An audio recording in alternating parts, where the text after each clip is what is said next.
वणक्कम पूर्वोत्तर प्रभा साक्षी news network के खास कार्यक्रम में आप सभी का स्वागत है। तमिलनाडु की चुनावी सरगर्मी के बीच एक ऐसा तथ्य सामने आया है जिसने पूरी राजनीतिक बहस को झकझोर दिया है।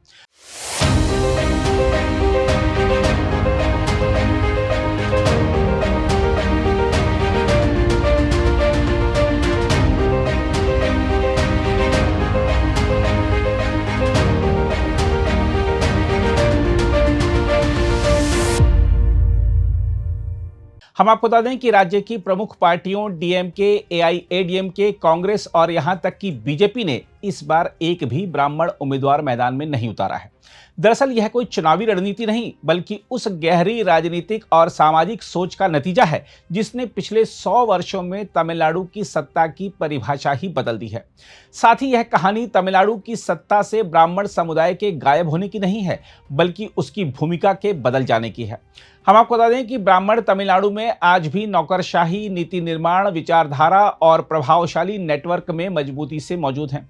फर्क सिर्फ इतना है कि अब वह चुनावी मंच पर नजर नहीं आते बल्कि पर्दे के पीछे से खेल को दिशा देते हैं, यानी चेहरा नहीं सिस्टम बन गए हैं। इस बदलाव की जड़ें ढूंढने के लिए इतिहास के पन्नों को पलटना होगा। हम आपको याद दिला दें कि 1916 का गैर ब्राह्मण घोषणा पत्र इस पूरे परिवर्तन की शुरुआत था। उस दौर में ब्राह्मण आबादी में बेहद कम थे, लेकिन शिक्षा, सरकारी नौकरियों और प्रशासन में उनका दबदबा असाधारण था।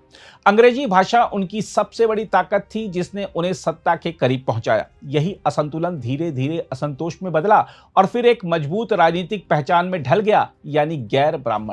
द्रविड़ आंदोलन ने इस पहचान को धार दी। यह आंदोलन केवल विरोध नहीं था बल्कि एक वैकल्पिक सत्ता संरचना का निर्माण था। इसने सामाजिक असमानता, भाषा गर्व और बराबरी की मांग को मिलाकर ऐसी राजनीति बनाई जिसने पूरे राज्य का चेहरा बदल दिया। इसके बाद ब्राह्मण केवल एक समुदाय नहीं रहे बल्कि असमानता के प्रतीक के रूप में स्थापित कर दिए गए। यह सोच धीरे धीरे नारे से निकलकर आम समझ बन गई। 1950 के दशक में यह बदलाव साफ नजर आने लगा। कांग्रेस का नेतृत्व ब्राह्मणों से निकलकर गैर ब्राह्मणों के हाथ में चला गया। 1954 में के कामराज के नेतृत्व में मद्रास राज्य में पहली बार कोई ब्राह्मण मंत्री नहीं था। 1970 के दशक तक सत्ता और विपक्ष दोनों ही गैर ब्राह्मण राजनीति के कब्जे में आ गए। यह केवल चुनाव जीतने का मामला नहीं था बल्कि यह तय हो चुका था कि सत्ता की वैधता किसके पास होगी। आज जो हो रहा है वह उसी लंबी प्रक्रिया का नया अध्याय है। दिलचस्प बात यह है कि बीजेपी, जिसे अक्सर ब्राह्मण समर्थक पार्टी माना जाता है, उसने भी एक भी ब्राह्मण उम्मीदवार नहीं उतारा है। सवाल उठता है कि क्यों? जवाब सीधा है लेकिन असहज भी।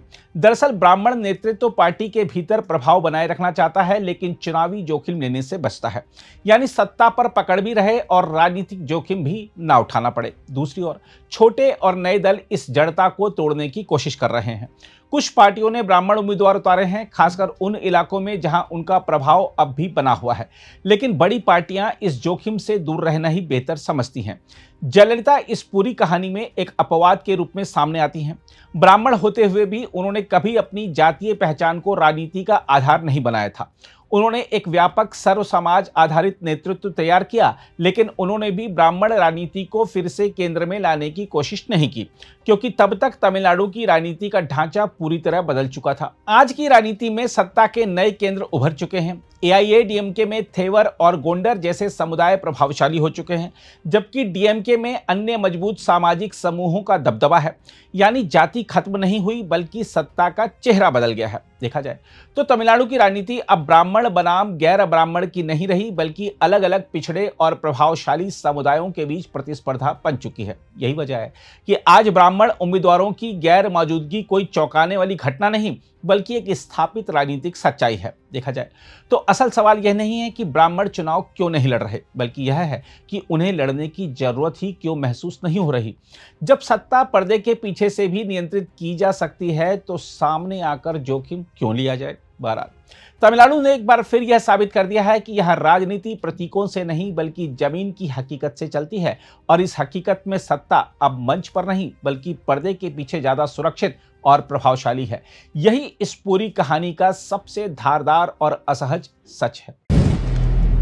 अगर आप भी लेना चाहते हैं देश दुनिया की तमाम जानकारी तो आज ही सब्सक्राइब करें हमारे चैनल को।